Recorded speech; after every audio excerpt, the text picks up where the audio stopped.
Thank you. Okay, awesome. So we'll send this out to people who couldn't attend. Okay, we welcome Jessica and are grateful to her for her time tonight and dedication to improving education for learners in so many different places. And she will be joined by Sabrina Causey, who is, I'm very excited to hear Sabrina's story. She is an educator in East Oakland, California, and she's actually implemented, and some of the work that she did helped provide a model for what we're going to be learning about tonight. So we will learn more about Sabrina after Jessica is finished with her part of the presentation. We think the presentation will be about an hour, and then we will have plenty of time for questions and answers, but please feel free to put them into the chat and we will address them if we have time and if it's appropriate. If not, we'll get them at the end. So thank you so much. And without further ado, I will turn it over to Jess. Thanks. Thank you so much, Lisa. Hi, everybody. It is really, really nice to see all of your beautiful faces. And I'm so appreciative that you took time out of your evenings after a day at work and doing all of the hard work that you're doing to serve children and to support teachers and whatever else you're doing to move mountains in this realm of improving literacy outcomes for all kids. So thank you for, on top of all of those things, making space and time to come and learn about two really fantastic programs that are part of Open Up Resources. The first thing that I'm going to talk about is a curriculum called Bookworms, Reading and Writing. And the second thing I'm going to talk about is a high dosage virtual tutoring program called Ignite Reading that was developed as a result of the opportunity that the pandemic created for innovation. I'm going to go ahead and share my screen. And my colleague, Emily, who is joining me, is going to monitor the chat box and answer some of your questions that may come up in real time, and then share any pertinent links as I talk about the curriculum, so that if you're interested either in real time or coming out of tonight's session and you want to go and you want to access the Bookworms curriculum, which is openly accessible, you can easily find your way to those resources. Okay.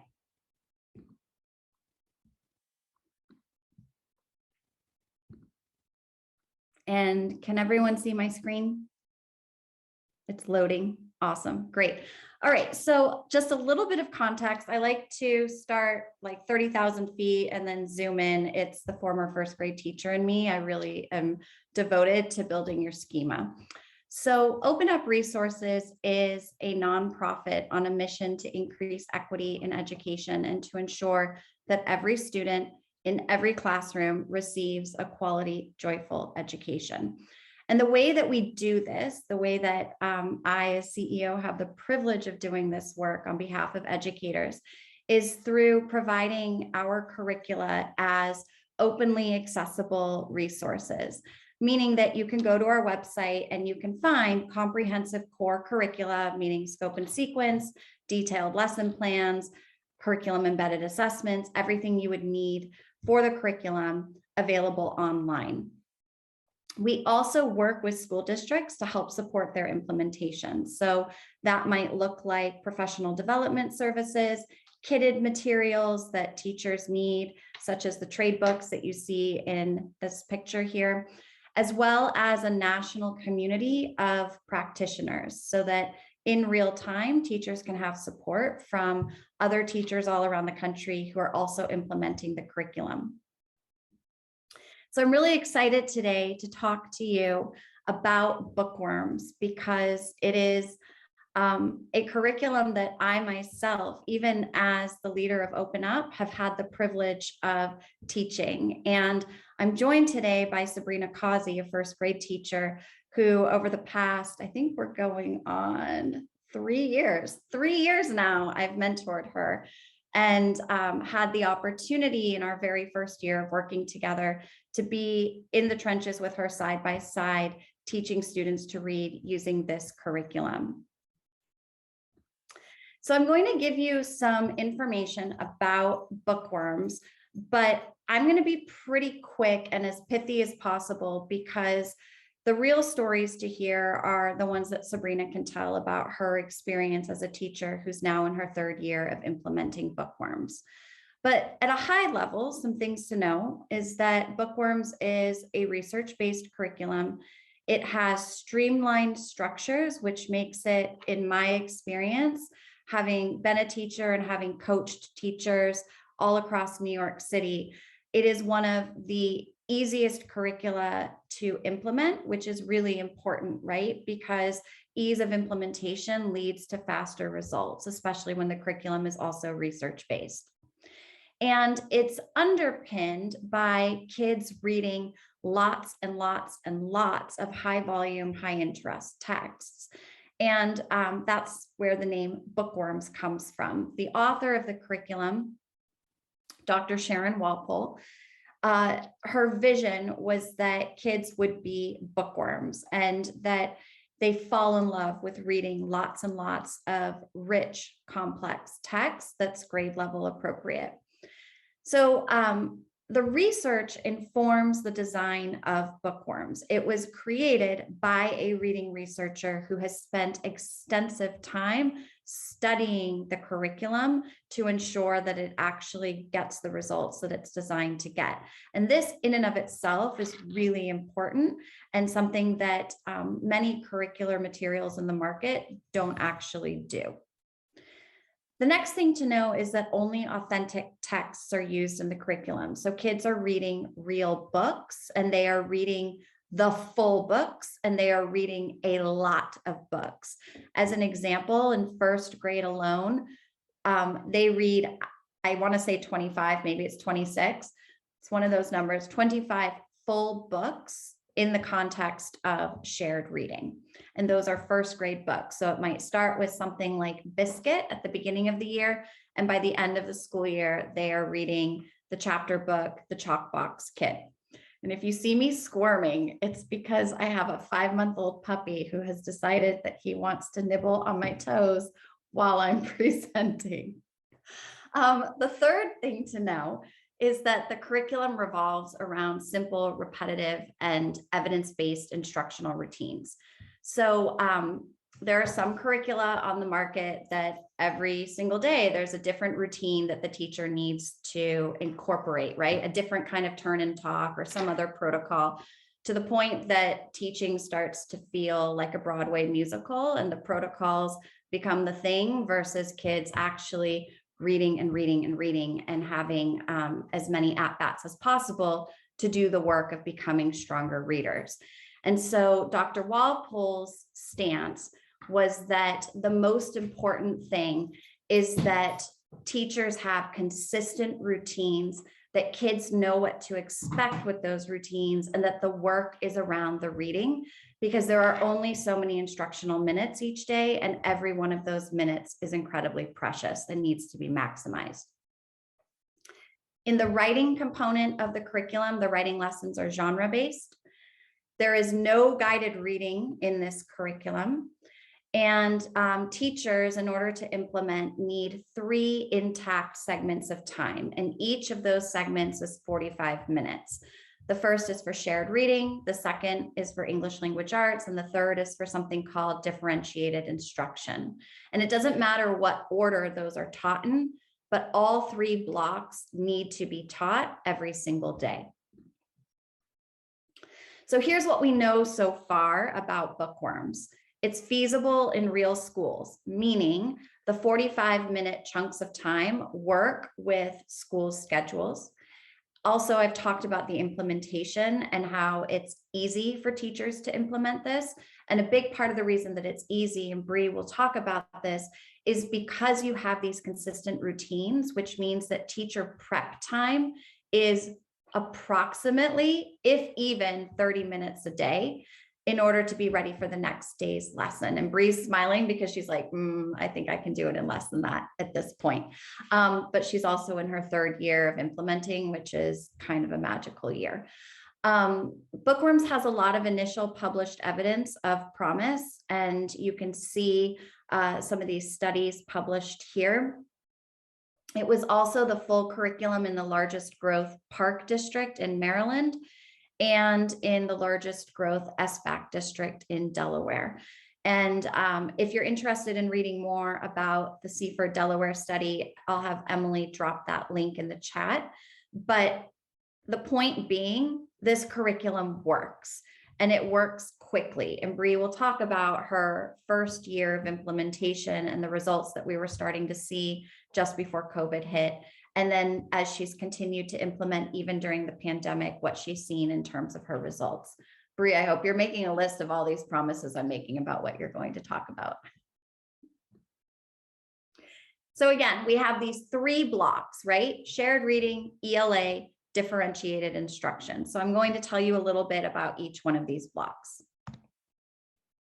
So the first one I'm going to talk about is differentiated instruction, because to me, this is like the foundation of everything, because it is in fact the foundational skills. It is a diagnostically driven form of instruction. It is an opportunity for every student in the classroom to get precisely targeted instruction. It includes a diagnostic assessment so that teachers can assess each student in approximately 10 minutes at the beginning of the school year, identify precisely where they fall on the continuum of learning to read, and then group them into those groupings so that kids are getting exactly what they need rather than having, again, precious time wasted. So a comparison I will use is if you're familiar with foundations, and I'm very familiar with it. My daughter's school uses it. And if I talk too loudly, she will come out of her bedroom and she will want to tell all of you all about foundations. And then I'll have to be like, no, this is my webinar, not yours. The foundations curriculum, in my experience, is a lesson that is one size fits all. The teacher is going to teach that lesson to the class, and whether a student needs to be learning CVC words versus being further along the continuum and ready to tackle vowel teams, they're still going to get that particular lesson because that's what the curriculum is telling the teacher to teach that day. The beauty of differentiated instruction is the way that it enables a teacher to differentiate, right?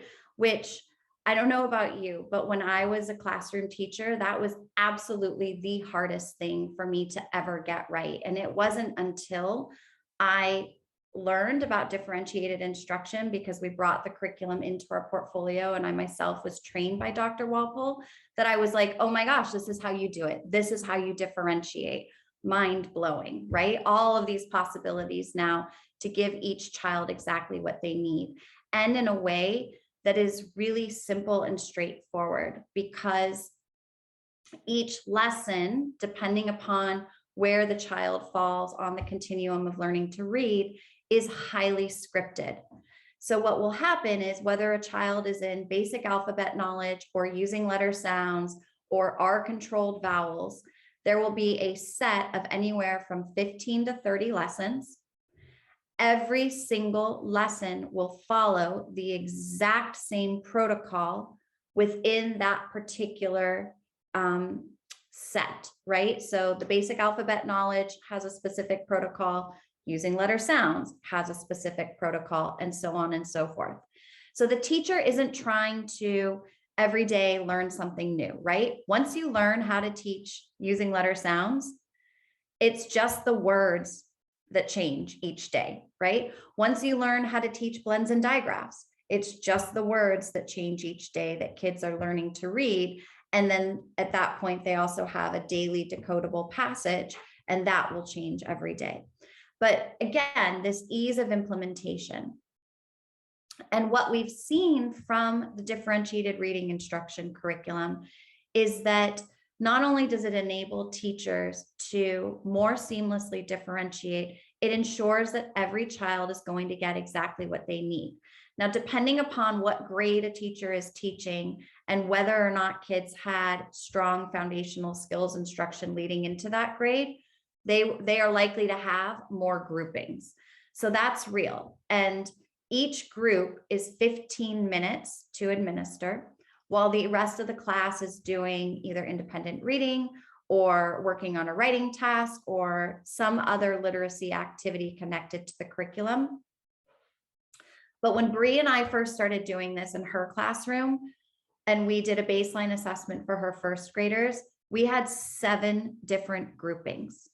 And so between the two of us, we needed to divide and conquer those groupings so that every student could get their protocol each day in that 15 minutes. What I've seen as a best practice in other schools is that all kids in a grade are baselined with the embedded assessment. And then they are placed into groups, and then teachers across a grade, and then sometimes other staff, including I've seen assistant principals part of this as well, literacy coaches, other assistant teachers will each take different groups so that all kids over the course of that 45-minute block are getting the instruction that they need. Open Up Resources can work with you to help plan for your implementation. So I'm giving you all this information not to overwhelm you, just to be transparent about how it works, but also know that if you're like, ooh, this is interesting, we might want to do this, you're not going to be left to your own to try and figure it out. That's what our nonprofit is doing. We partner with schools and districts to help them plan for successful implementations in order to ensure high fidelity, which then reaps results for kids. The other thing to know is that the curriculum has embedded progress monitoring assessments. So every 3 to 6 weeks, you will progress monitor kids. And based on how they do on the progress monitoring, they will then be moved into the next protocol on that continuum of learning to become fluent readers with automatic word recognition. So, that's a lot about differentiated instruction. The last thing I'll tell you before I jump to the next piece, which is shared reading and English language arts, is that the differentiated instruction curriculum, when it is part of Bookworms as a whole, it is considered tier 1. The Bookworms curriculum, when you do all 3 components, DI, shared reading, and English language arts, is a comprehensive core curriculum. However, one of the things that's beautiful about DI is that it can also be a standalone tier 2 intervention. So oftentimes on your journey to change management, because adopting a new curriculum can be a lot of work, right? And a lot of winning hearts and minds in order to ultimately get all staff to implement with fidelity. One of the best practices I've seen is a school will start, especially this time of year, with a pilot of differentiated instruction, getting teachers to learn how to teach DI, which is arguably of the 3 blocks, the hardest thing to learn. Teachers get really excited about the results that they see, because when kids are getting instruction in their zone of proximal development, no surprise, they grow really quickly. And that is so incredibly galvanizing to teachers that they inevitably want more. They're like, what is this? This is working. What else can we do? And this is actually what happened with Bree. This was like, I was like, hey, let me volunteer and help kids learn to read. I'm going to do this thing called DI.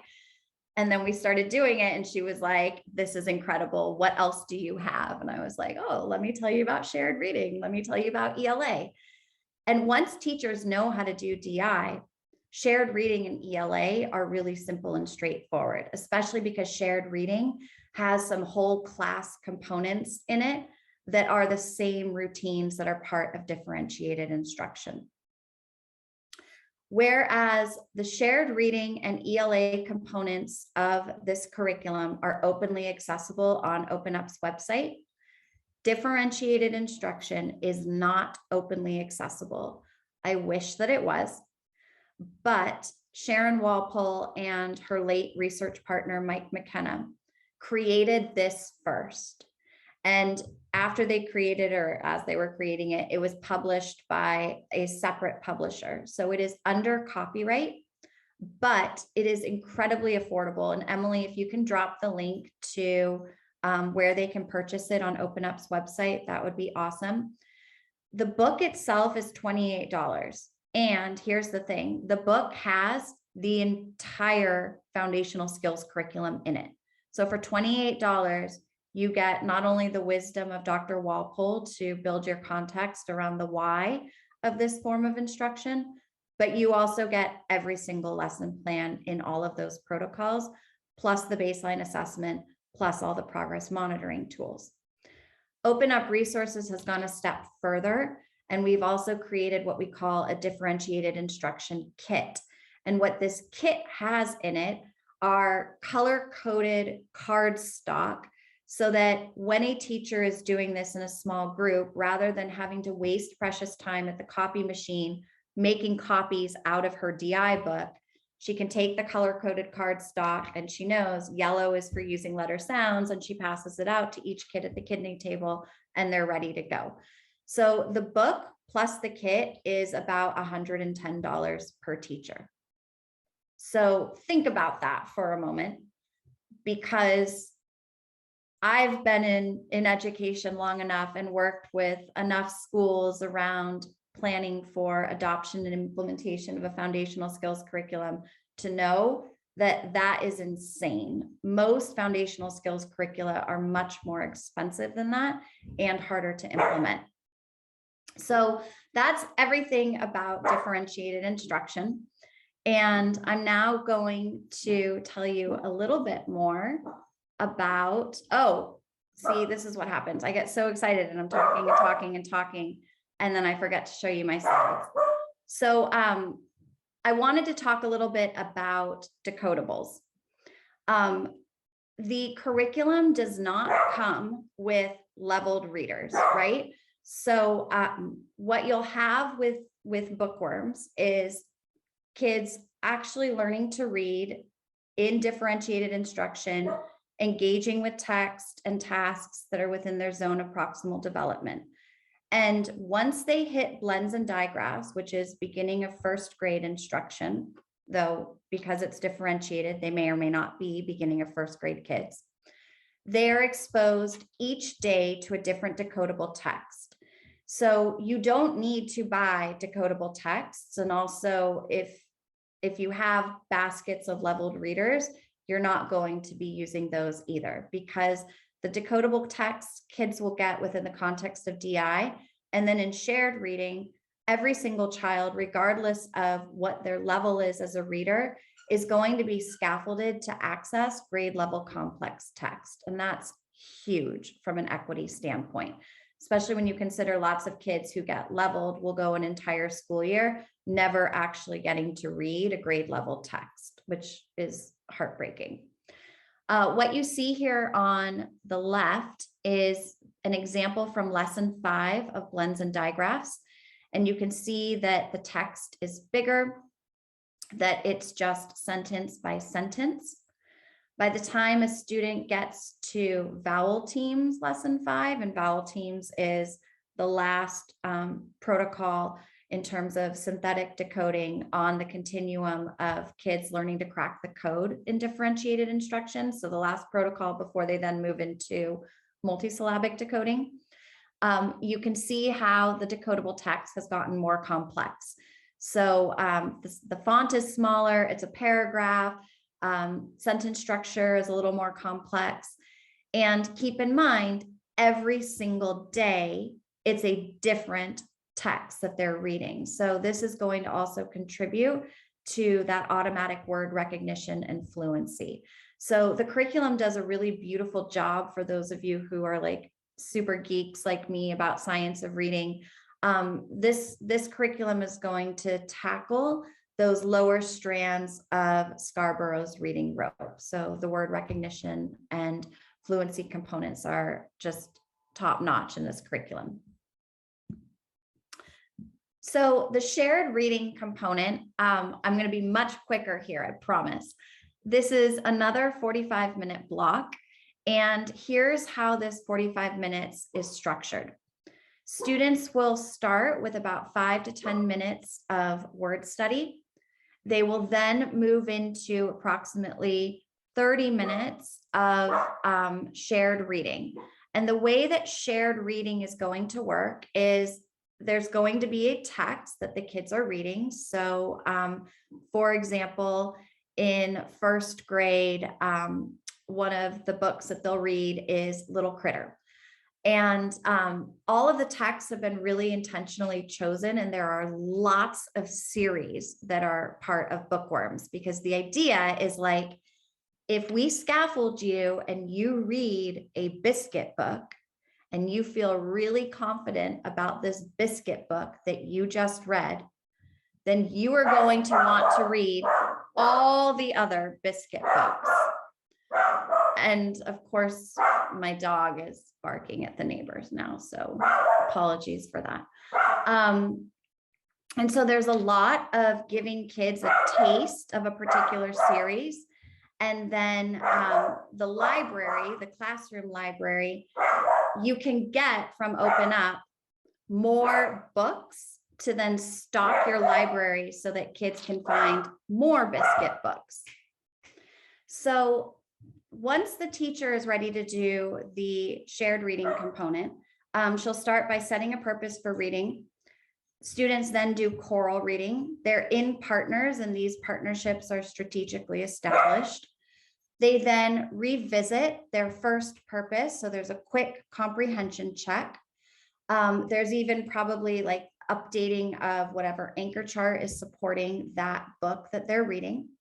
The teacher then sets a new purpose for students to reread that portion of text that they just read. So you can see all of this intentional scaffolding that takes place, right? Choral reading, rereading, and then reading with partners for that second reading and that second purpose.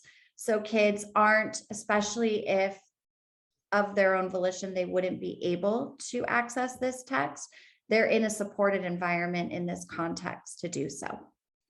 At the end of shared reading, there's a last comprehension discussion, a final updating of the anchor chart, and then there is a written response that is assigned.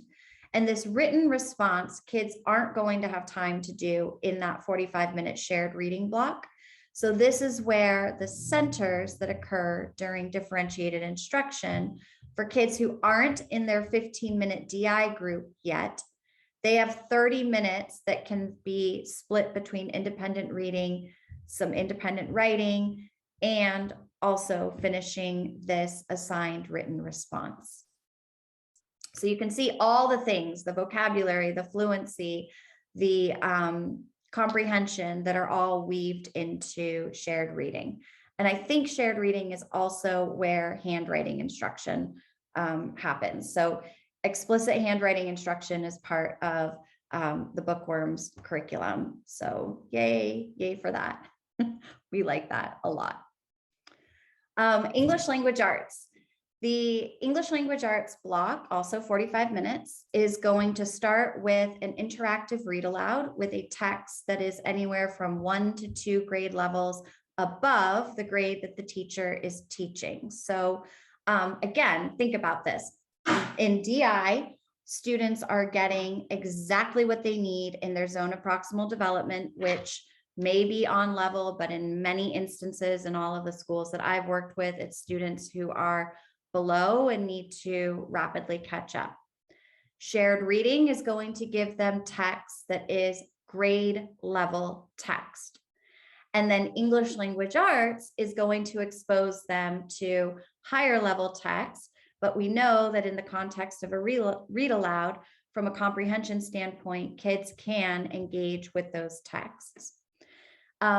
The read aloud also creates an opportunity for more comprehension, for more vocabulary development, for modeling prosody, and it segues into explicit grammar instruction each day. So for those of you like me who really care a lot about explicit grammar instruction, this curriculum has that. And then from there, students also are assigned a written response. And so this is a lot that is packed into each 45-minute segment of Bookworms. which again is why the simplicity of the routines matters. We don't want teachers or kids' energy expended on trying to figure out what the heck is happening on any given day. We want those routines solidified so that the work can be on literacy. There is also writing instruction, and it's process writing. It's teacher directed. It's aligned to the standards, so opinion, narrative, information. There's a little bit of time for a student work session and a little bit of time for sharing. And then again, during that differentiated instruction block, every child would, in addition to their 15 minutes of DI, have 30 minutes of independent work time that can be strategically split up to tackle these other tasks. Okay. Once again, I'll just tell you, English language arts and shared reading, lesson plans, scope and sequence, the full curriculum you can find on Open Up. So that's there if you want to start perusing that tonight after this webinar because you're so excited you can't sleep. Differentiated instruction is not there. I wish that it were. And but it's only $28 for the book, and that will give you the full curriculum. Without further ado, I am going to let Sabrina Causey tell you all the things about her experience teaching Bookworms. Sabrina and I met 3 years ago when she was a second-year teacher. I live in Oakland, California, and my daughter at the time was in pre-K. And I had previously done my work as an educator in New York City. And seeing what was happening in my daughter's elementary school opened my eyes to a lot of things that I found unacceptable about the ways that kids were being taught, or rather not taught, to read in schools in my community. And I decided that because I have the privilege of running a company that has access to amazing materials, and that I myself am a highly trained reading teacher, and I'm also the boss, which means I control my own schedule. And if I want to work really late at night instead of in the afternoon, I could do that. And so I found a school where I could volunteer, and it was Sabrina's school. Sabrina is a teacher at the lowest performing elementary school in East Oakland, where literacy proficiency at the time, it might be better now because of the work that Bree has done, but at the time was 2%. And so 4 afternoons a week, I began pushing into Bree's classroom and pulling groups of kids and doing differentiated instruction. And together, Bree and I started getting phenomenal results for her students. And you can see in this picture them doing shared reading. And Bree is now in her 4th year of teaching, and is going to tell you all about this journey that she went on as a Bookworms teacher. And I've got some photos here. And Bree, I'm going to hand you the mic. Okay, thank you, Jess. I just noticed that you have been calling me Bree the whole time. My name is Sabrina Causey, but my nickname is Bree. So yeah, I am a teacher in East Oakland. I teach 1st grade at Marham Elementary. I've been there throughout my teaching career for 4 years. I grew up in Northwest Georgia, graduated from college in Northwest Georgia, and got my degree in education there. Yeah, so on top of teaching 1st grade, I'm also a private tutor to a child where I also use Bookworms, English language arts, and shared reading to teach a 5th grade child. So I'm doing 1st grade curriculum and 5th grade curriculum at the same time, and a differentiated instruction reading tutor, private tutor as well. Yeah, so my first year and a half of teaching, this is just kind of my journey that got me to Bookworms and to Jess. My first year and a half of teaching, I was teaching units of study, Lucy Calkins, if anyone is familiar with that. And it was a nightmare on top of behavior issues. The curriculum just did not suit my students, did not suit me, was very hard to teach. And it was made even worse because of the behaviors that I was dealing with, and these students were not able to access that curriculum at all. And then in my second year, halfway through my second year, I was gifted an angel in the form of Jess, and she fell into my lap and started volunteering. And then she, said she could teach me what she was doing. And once I got DI, I was obsessed. And she told me that there were other components, and I was like, okay, what? Give it to me. I need this. I hate the curriculum that I'm not even really teaching, that I'm trying to teach, but it's not anything. So we layered on shared reading, and my kids loved it. They loved the books. They were learning so much. And I was like, okay, give me more. I need more. And so then we layered on English language arts. And this was all in January, February, March of 2020. And then the pandemic hit. So then last year, I taught all of this on Zoom, and my kids were still learning. It was so amazing to see all of their progress. The kids who regularly came to Zoom, which I had several, but they were learning to read even with over Zoom, over the internet, with all of the challenges and distractions and everything that they had in their house going on, and all of the scariness of the pandemic. My kids were learning to read, and really quickly. And I had students that came to me below grade level and left far beyond it. It was amazing. And this year, due to the pandemic, I had all of my kids, all of them, come in at a kindergarten grade level or below, pre-kindergarten, just because of everything that's happened the past 2 years. And now we are doing our daily routines with shared reading and differentiated instruction, and my kids are moving up, and I have lots of kids on grade level, and the rest are well on their way to ending the year on grade level. And it's just amazing. And it's been so easy for me to implement. And I think that's the best part. Like I said, I have used different curriculums in the past, and I struggled with implementing them, with teaching them with fidelity, because the routines change constantly, or new things are added daily that weren't there yesterday. And it's just, you never know what you're going to teach. But when I started with DI, differentiated instruction, and that was so easy. It's just every day is the same. My kids know what to expect. I know what I'm teaching. I layered on that shared reading, and the routines are almost the same with the phonics, the whole group phonics portion of it. And the shared reading, it's a different book, but it's the same every week. The same routines. My kids know exactly what to do, what to expect, what's expected of them. And therefore, because they know exactly what they're doing, all I have to do is just teach. There's nothing else, no monitoring small behaviors, because they know what they're doing. I know what I'm doing. Yes, so I just love how easy every day is, and how easy every year is, and every week. Jess was saying earlier that you can plan your day in 30 minutes. I think I take an hour at the beginning of the week and plan my whole week for shared reading. And DI, I don't have to plan, because it's all there and ready, because it's just so simple. And then with, I mentioned I also teach the 5th grade curriculum of Bookworms, ELA, and shared reading to a 5th grader. And it just is almost exactly the same. I don't have to plan for his lessons. I go and I'm ready to teach, because it's the same as the 1st grade. It's just a different book with some more challenging words.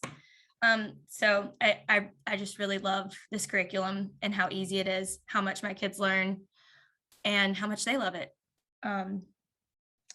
Yeah. So data from my students, I mentioned it a little bit. Jess, do you want to go to the slide with the tiers, the staircase? Yeah, let me unshare my screen for a moment so that I can pull up that slide. Okay. I'll let you start giving context while I get it. Okay, so what Jess is about to pull up is a staircase of skills. And I just think it's the easiest way for me to explain the growth that my kids have made this year and in previous years. There is a level, the first level are kindergarten skills levels that you're supposed to learn in kindergarten. And then a tier of 1st grade, and so on. And yeah, as soon as she pulls it up, I can just show you like where my kids started specifically for this year, and then where they are at now, and also some of the data from last year, which I think is just amazing.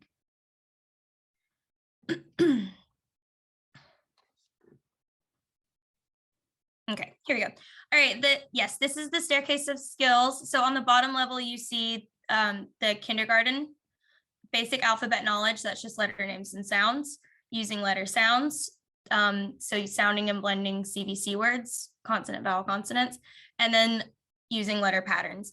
These are all kindergarten skills that you're supposed to learn in first, second, third trimester of kindergarten. You leave kindergarten with all of these skills, or you're supposed to.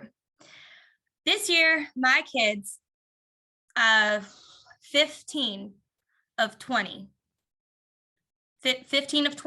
came in at basic alphabet knowledge or lower.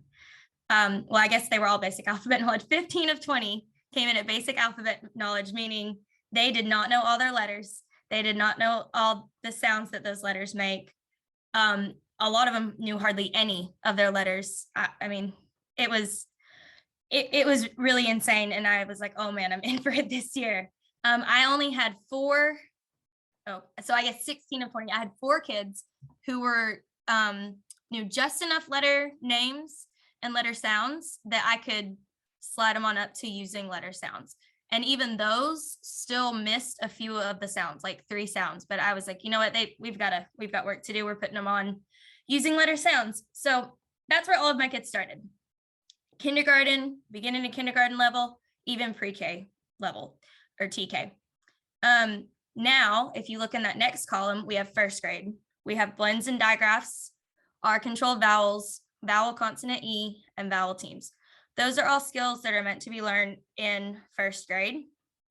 I currently have 4 students who are about halfway R-controlled vowels protocol, which means they're about mid-year of first grade.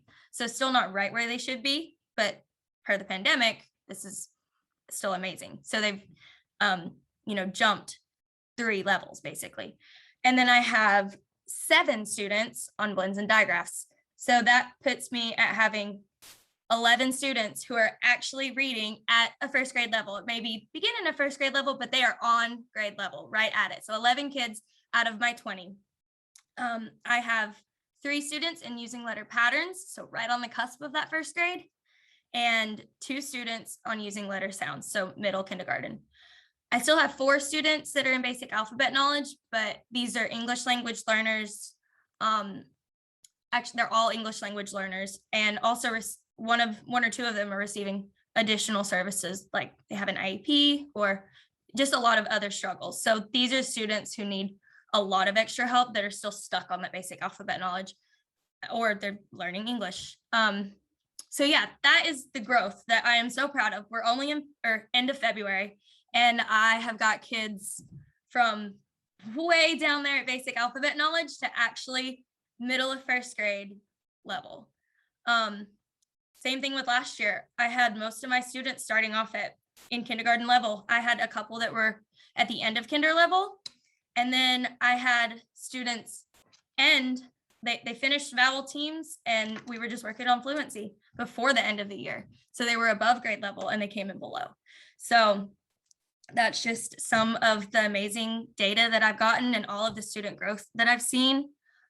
Even back in January, February, March of 2020, when Jess and I first started working together, we only had 2 months with those kids doing DI, but those 2 months just were such a difference from what they were doing before, which was almost nothing, using curriculum that did not meet their needs, to actually, they were actually reading, for those 2 months. And we saw huge growth in just 2 months. Like, students were making leaps and bounds in just those 2 months, and it was amazing. And I'm glad that I've seen it through all last year and all this year.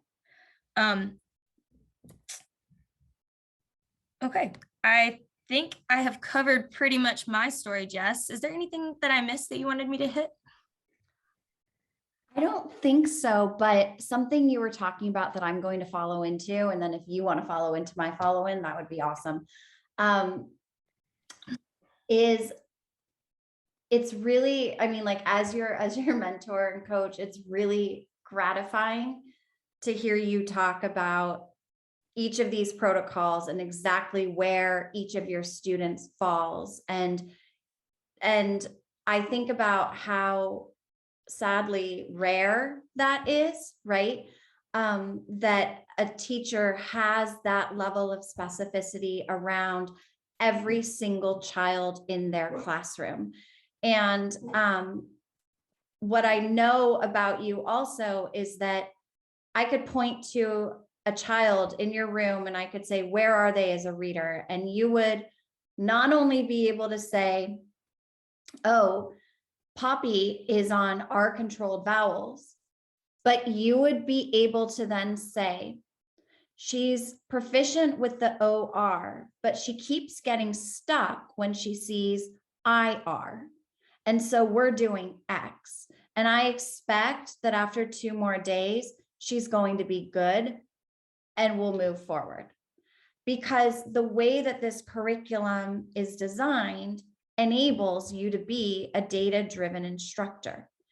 And that in and of itself is especially important because when you have that level of granularity around a child, and when you're teaching through these protocols, you're actually doing RTI, right? And so when you do the full Bookworms curriculum, or even when you do DI by itself, you're doing these lessons each day with kids, and the way that you're working with them in the context of DI, you are able to understand exactly what they can and can't do as a reader.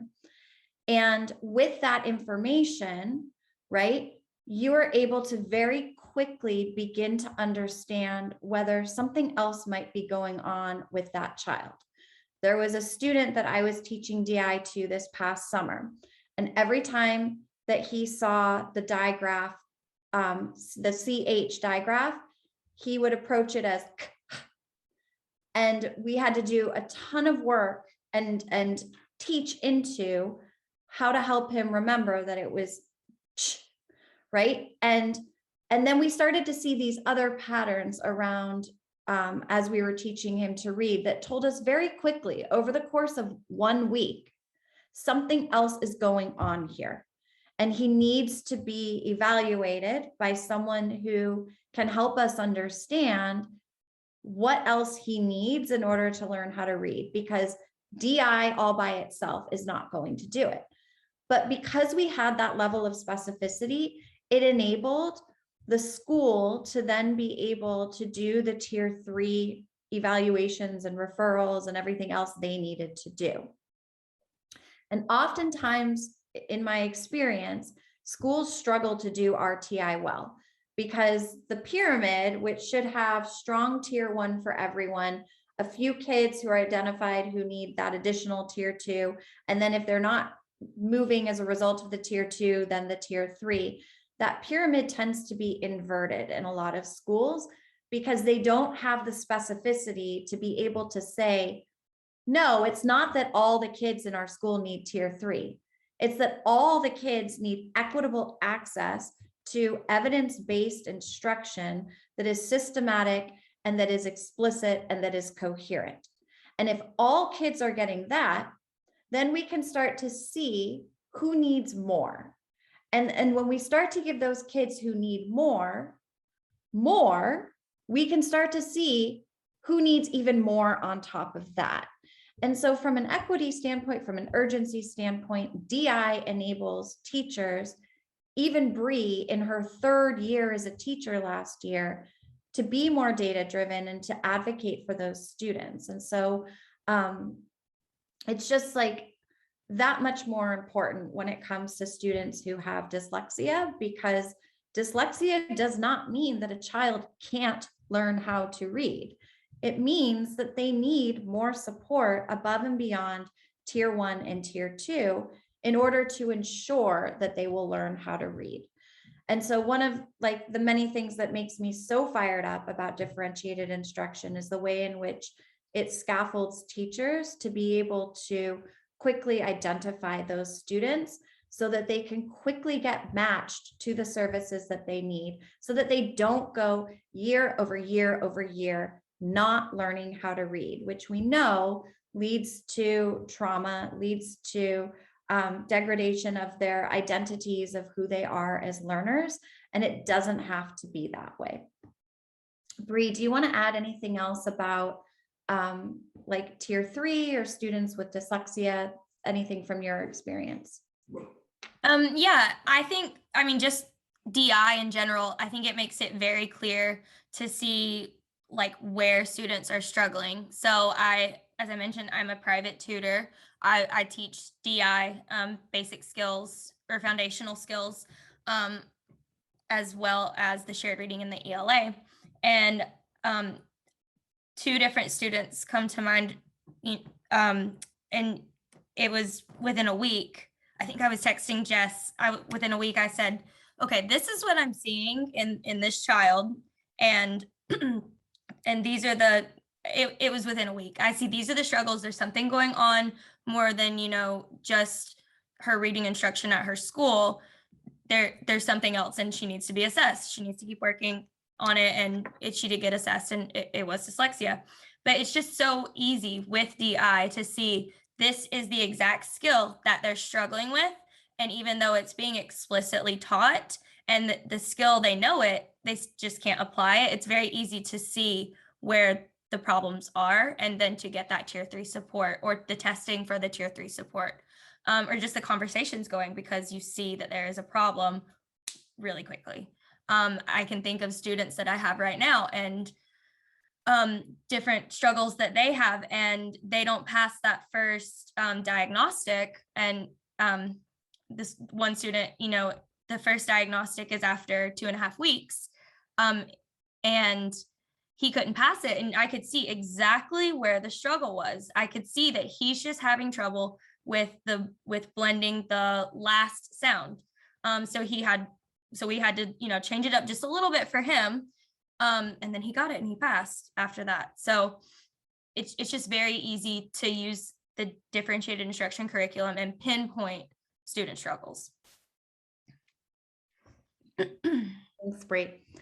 So as a result of the work that Bree and I were doing together, especially during the pandemic, when she transitioned to begin doing DI fully virtually, it created the opportunity to start to envision a model where kids anywhere could be given one-to-one high dosage tutoring using differentiated instruction. I remember when Bree first started doing this in September of 2020, and she did her baseline assessments via Zoom for each of her students. She started teaching, and within 3 weeks of doing DI in small groups via Zoom, she had progress monitoring data that showed that her kids were moving. And when we looked at that data, it was like, bingo, there is a model here, right? There is a model to take this evidence-based curriculum and to provide this kind of instruction via Zoom to kids. And so that was the beginning of this concept that is called Ignite Reading. So we were able to get a grant from Zoom to pilot this concept in an effort to ensure that every student learns how to read on time. And last summer, we ran our first pilot. We then, based on the results of that pilot, where we were teaching kids to read via Zoom with a core of highly trained tutors, the majority of whom were not classroom teachers, they were college students, and the youngest of whom was actually a high school student. But we were able to train them virtually in the science of reading, which is the why, and differentiated instruction, which is the how. And the virtual nature of Zoom enabled my literacy coaches to ensure that our tutors were delivering this instruction each day with the utmost fidelity. And the progress that we saw from kids was that they outpaced what would have been expected in terms of classroom instruction at 2.5 times the rate. So over the course of a 9-week daily tutoring program, our students grew anywhere from half a school year to an entire school year. And this was, I mean, we expected that in 9 weeks daily, doing DI with a highly trained tutor corps that we were holding fully accountable to teach the curriculum exactly as written, we expected that we would teach kids to read. But what we didn't yet know was what the implication of one-on-one instruction would be as compared to small group. And not surprisingly, when you're one-on-one in a session with a tutor and you are the only one who has to do the work and you have to do the work, it's going to be that much more rigorous. Plus, as the tutors were developing relationships with students and acutely understanding exactly where each student was and what they needed, they were able to more precisely teach into those needs, which also accelerated students' learning as they moved through the protocols. This past fall, we went a step further and we said, what would it look like to partner with a school and embed Ignite Reading as part of the school day? So we launched a pilot where, in partnership with a school here in Oakland, they took their 1-hour reading intervention block that they already had as part of their schedule. They turned a book room into what they called the tech hub with tables and Chromebooks and headphones. And kids as young as 1st grade learned to do, one moment. Poppy, mommy's on a webinar. Please don't yell at Theo.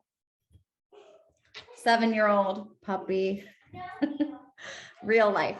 So kids as young as 1st grade were transitioning out of their classrooms into this tech hub, and they would put on their headphones, log into Zoom, and meet one-on-one with their tutor for 15 minutes. And in that 15 minutes, they would get their differentiated instruction. One moment.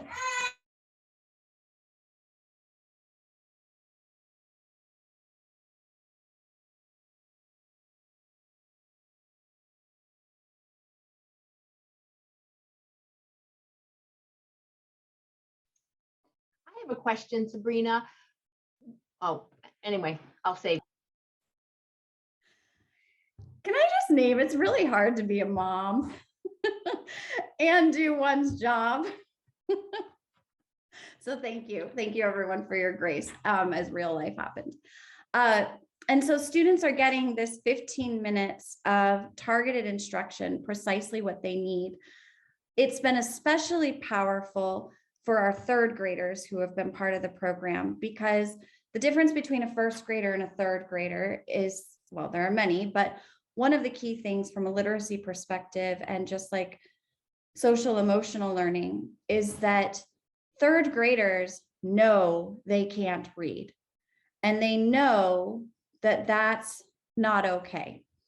They're used to, at that point, sadly, not being able to access grade level content that's being taught to them. And rather than understanding that they can't access it because they haven't actually been taught how to read, and that's not their fault, they've internalized it as being dumb or hating reading or some other thing about themselves as learners.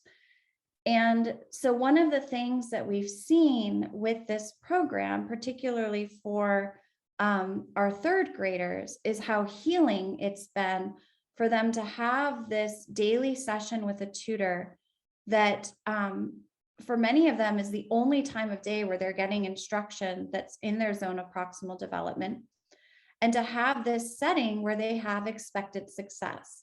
And they are experiencing what it's like to be appropriately challenged and to be competent and to gain those competencies and to go from not knowing how to read the word mug to now reading sentences or paragraphs in a relatively short amount of time.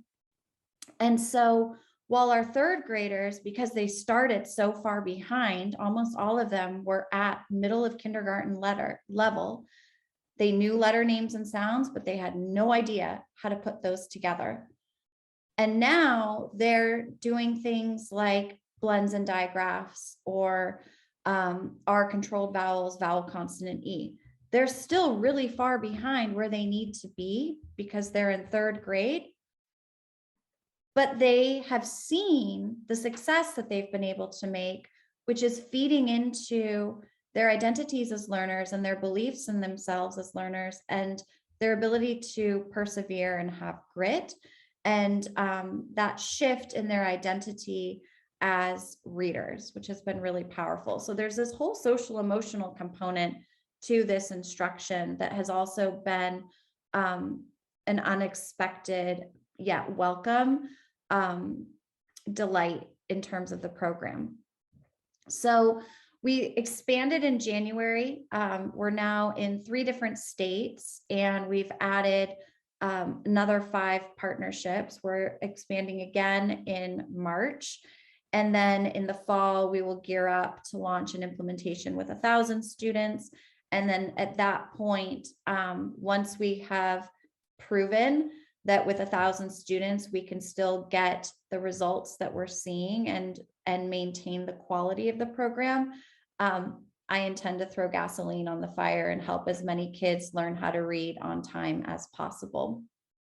So our tutors are using DI, and what we're finding with a lot of our school partners is that they recognize that, there's a crisis around kids learning how to read, and they are also extremely pragmatic about how difficult the change management can be when it comes to adoption and implementation of a new curriculum. And so Ignite is something that they're allocating their ESSER funds towards and treating as a foundational skills insurance policy, while they then back into the change management component of ultimately, overhauling their literacy ecosystem and adopting Bookworms as their core elementary curriculum. And what we've seen is that because Ignite is positioned to teachers as a solution to a very real pain point that teachers have, right? All the teachers are aware that their kids aren't learning how to read and that the curriculum that they were given isn't working, right? Almost every teacher now knows something about the science of reading, which is amazing, and is figuring out that whatever they have been handed is not quite, if at all, aligned to the science of reading. And so when a school leader is able to say, I get it, this is a problem, and here's what we're going to do. We're going to do this Ignite reading program. We're going to partner with them. It tells the teacher, yes, this is a problem and I'm going to help solve it because you didn't create it, you inherited it, and I'm sorry. And it's not asking the teacher to do another thing on top of everything else that teachers are being asked to do on a daily basis. And what we've seen is that because right away teachers start to see the benefits of the program, they see it in the way that kids' affect changes, and they see it in the way that kids are learning how to read, they become very curious and excited about what's happening, and it creates an opportunity for conversation about the curriculum that underpins Ignite. Because it is not my desire to have a school be dependent upon high dosage tutoring forever. That is not sustainable.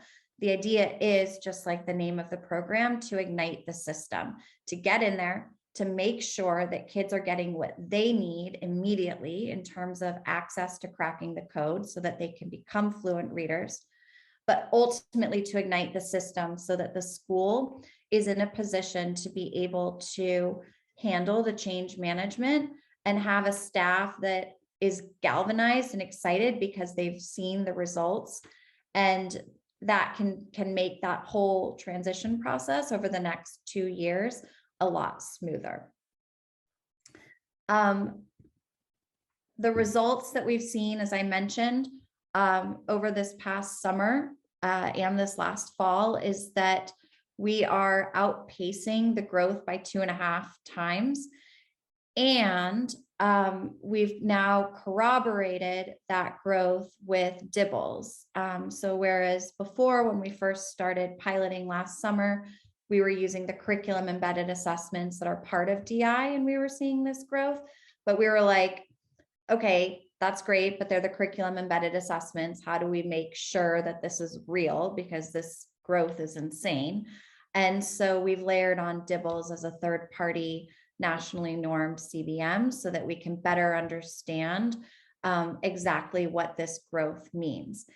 The growth is especially powerful when we look at first graders, and it's what we're calling now the first grade promise. Oftentimes, schools and districts will talk about reading by grade 3. In my humble opinion, that is too late. Why would we want to wait until 3rd grade for kids to be reading if it's possible for them to be reading at the end of kindergarten and certainly by the end of 1st grade? Because we know as educators, the sooner they learn to crack the code, the sooner that they're off to the races and they're building knowledge, and that knowledge building just feeds everything else, right? The more that they're reading and flexing those reading muscles, the more vocabulary they learn and the more comprehension improves. So that when they are in 3rd grade and they sit for a high stakes test, which unfortunately is the thing that we all have to be anxious about, they actually have every possible opportunity to crush that test because they've been reading and reading and reading.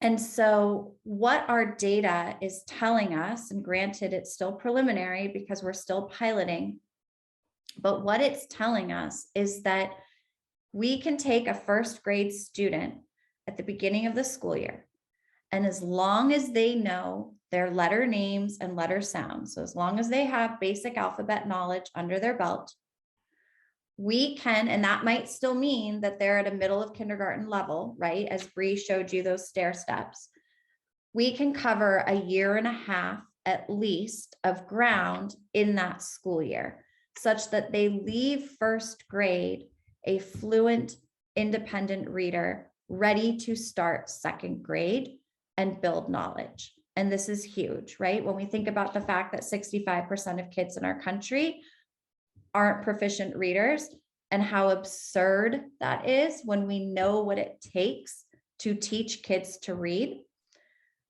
The whole goal of the 1st grade promise is to work to be more proactive, to shift this landscape and to once and for all stamp out that abysmal statistic.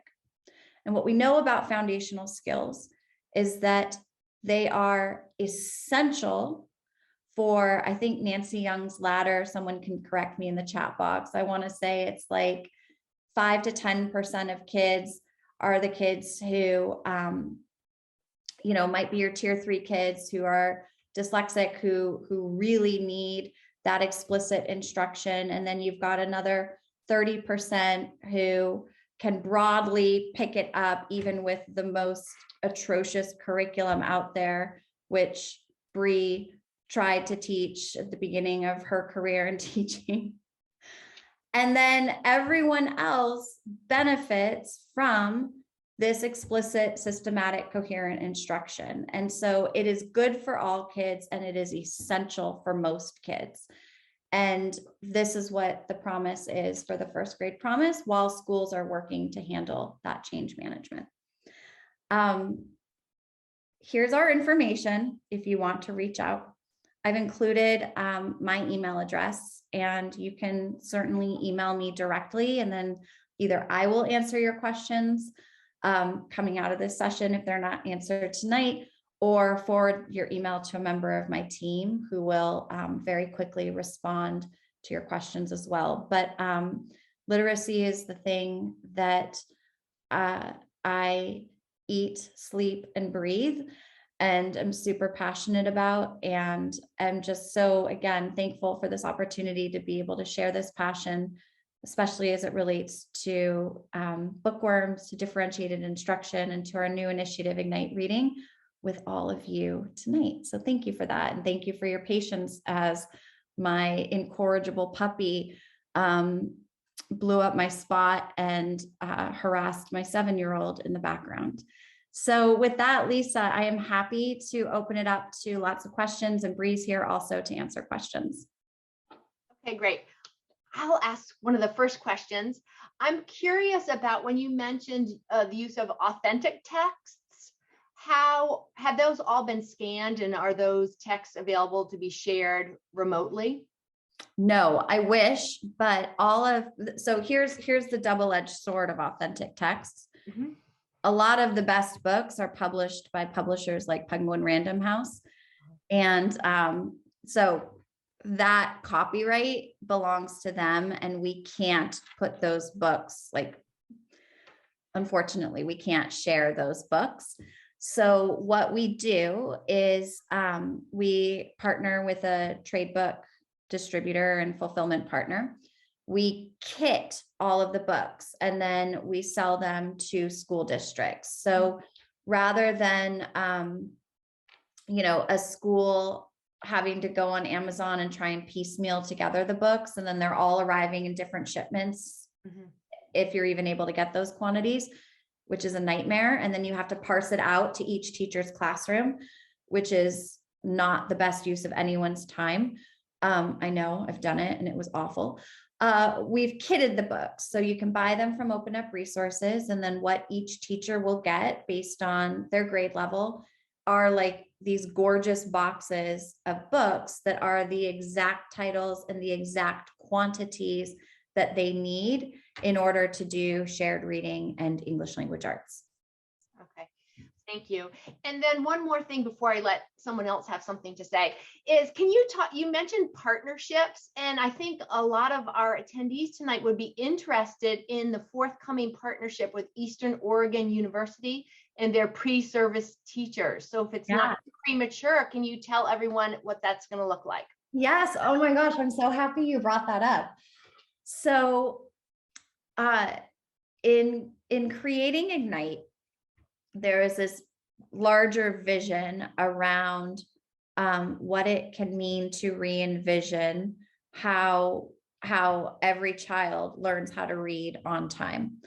And that's a bigger vision than simply delivering instruction one-on-one via Zoom, right? You have to tackle so many different components of the system. And teacher preparation is one of those, right? What would it mean for teachers to leave their teacher prep program not only trained in the science of reading, but empowered to step into the classroom on day one and begin teaching with an evidence-based curriculum?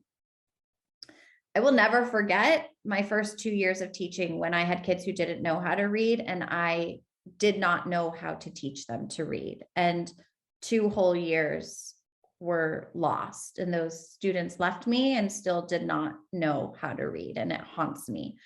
And what could it have been if I had learned in my teacher prep program how to teach kids how to read? Because it's not that hard.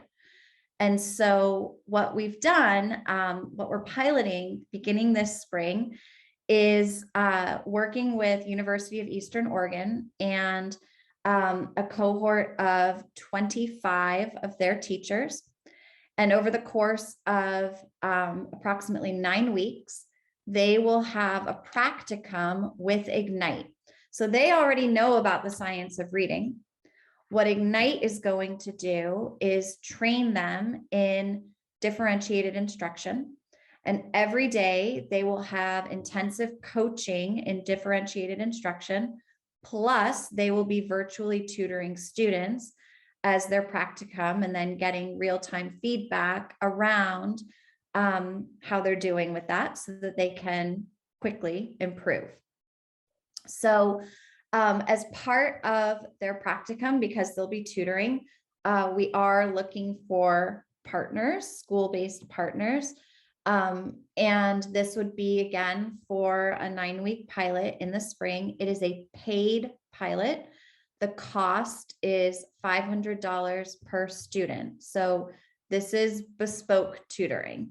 And the cost is literally what our costs are in terms of developing the tutors and leading their training, or even once these tutors graduate from the practicum, they can then take on Ignite tutoring sessions, which are paid sessions, and we pay our tutors $20 an hour. And if you know someone or you yourself are interested in becoming an Ignite tutor, you can go to the ignite-reading.org website and apply.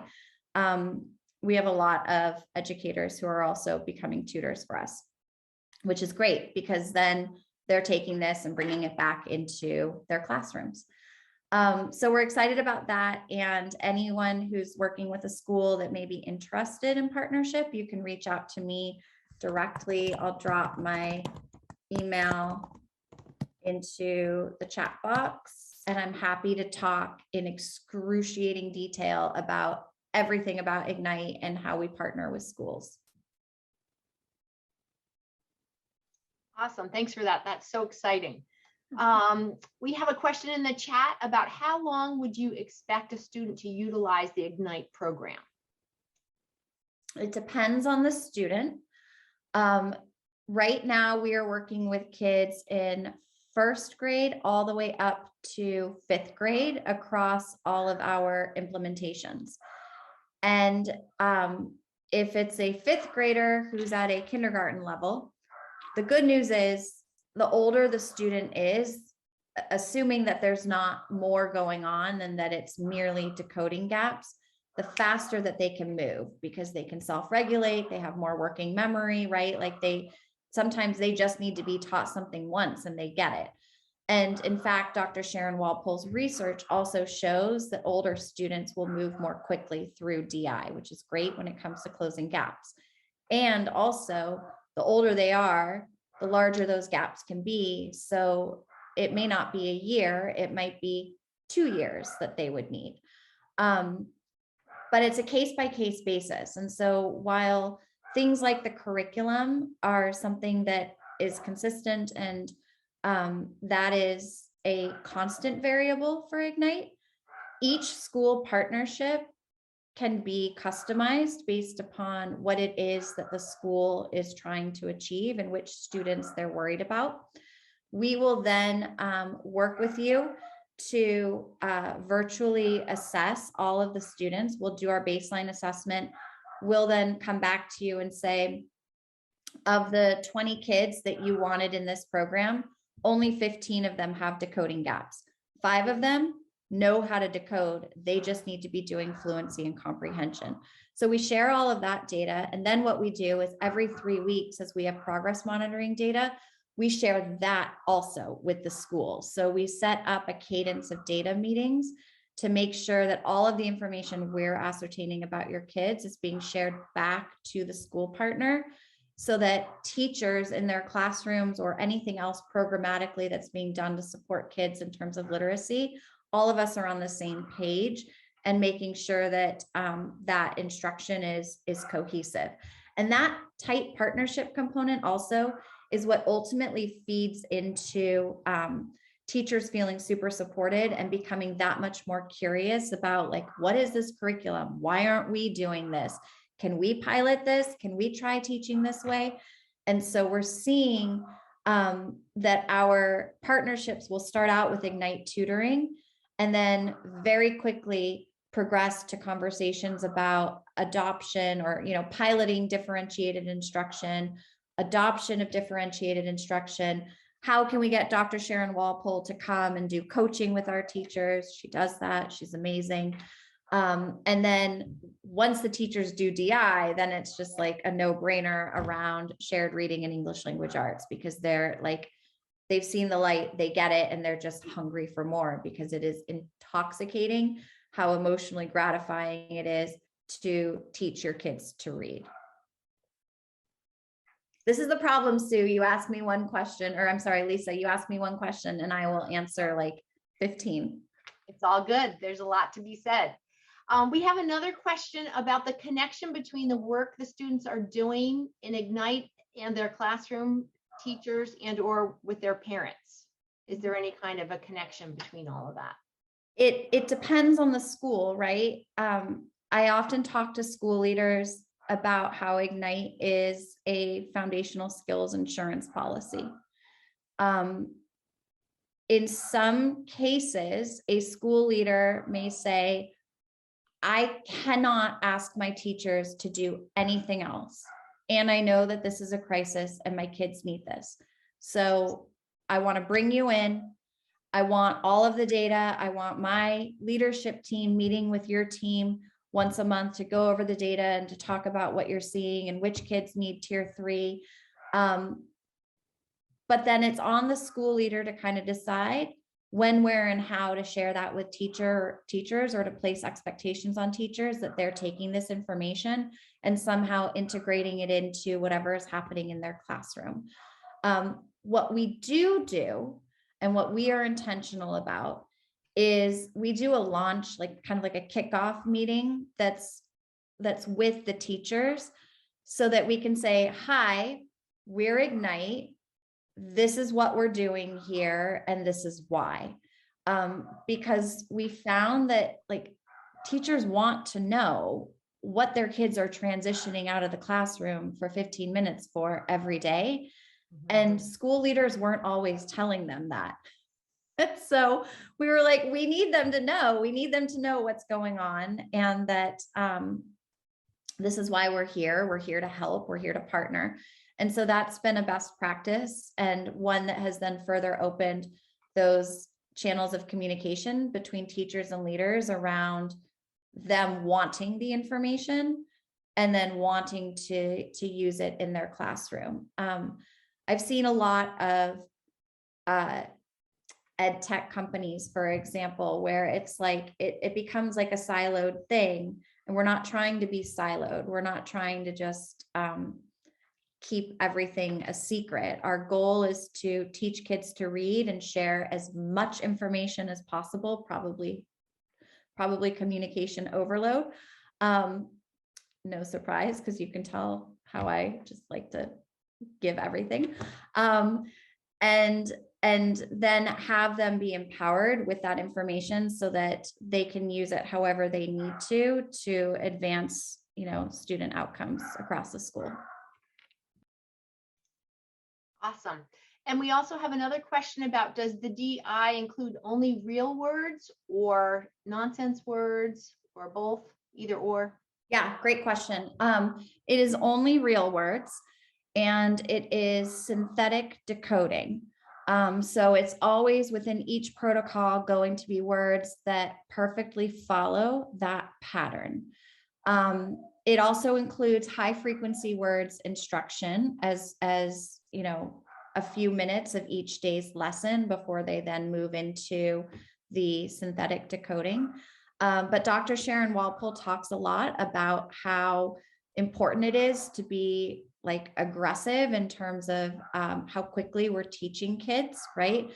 And it is her strong belief that kids don't need to do the nonsense words because of the way that she has spiraled the curriculum and all of the opportunities they're going to have with the synthetic decoding, which then if you're dibbling kids, they should have no problem with those nonsense words, as long as you give the caveat up front, like these are nonsense words, but like use what you know about reading words to read these nonsense words. I think it's important to point out too that when you do the initial test, the individualized diagnostic, IDI, to place students in groups, it does include nonsense words because then it points out like they can't, or for example, maybe they get all of the real words right, but then not the nonsense words. That just means that they're memorizing words instead of having those skills to actually sound and blend. And then the progress monitoring assessments at the end of a protocol are words that have not been taught. They're untaught words, so they weren't included in the lesson, but the students can still sound and blend, and it's clear that the skill is there.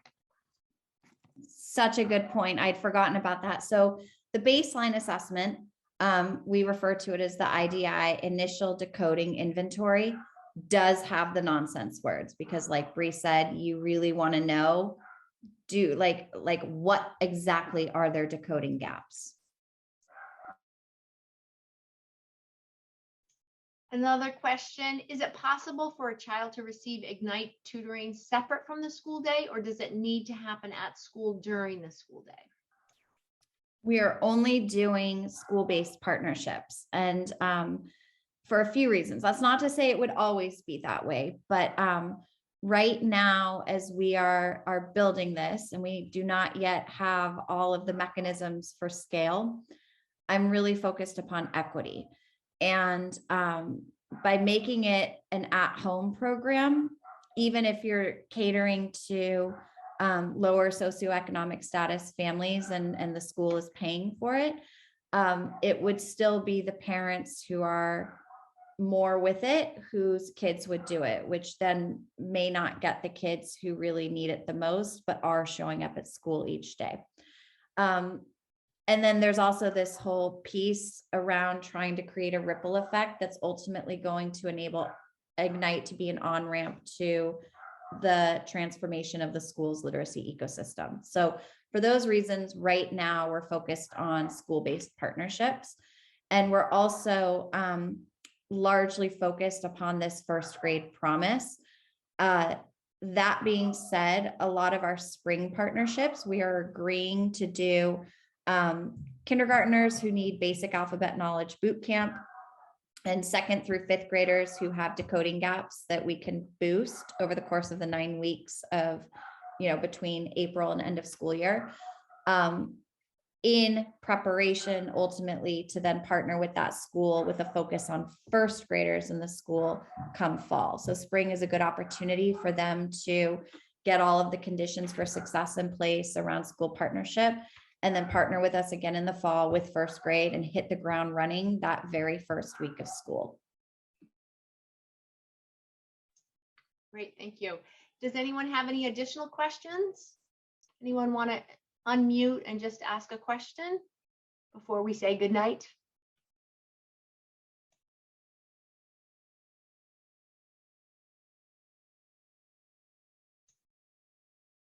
Wow, this almost never happens. We always have a million questions. So you have been very thorough and succinct. So I guess with that, thank you so much for your tenacity and your perseverance in this groundbreaking work that you're doing. I mean, really having this type of vision to encompass pre-service teachers and, just all of it.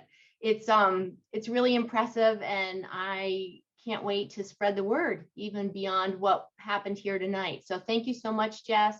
And Sabrina, thank you for sharing your story. Congratulations to you for the success that you're having in your classroom with your learners. And those are some lucky kids. So thank you both so much. Anyway, and thank you all to everyone who came tonight. And we will be pushing out this video along with some other resources. I don't know how many of you follow the Science of Reading What I Should Have Learned in College Facebook page, but they recently, or a little bit back, they did a book group around the differentiated instruction book that is the foundation of their program. And so I just emailed out to the leader of that group to see if they have another one starting up. And I don't know, maybe you guys know that, but that's another way to really get that type of information under your belt. Anything else? Thank you guys so much. Thank you, Lisa. Thank you, everybody. Have a great night. Thanks.